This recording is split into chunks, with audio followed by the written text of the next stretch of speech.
रंभे प्रचंड बोले मस्तकों के झुंड आज जंग की घड़ी की तुम बुहार दो।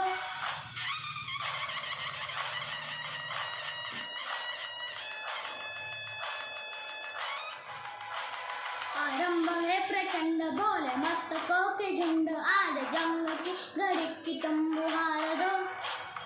आन बान शान या की गान का उदान आज एक धनुष के बाण पे उतार दो।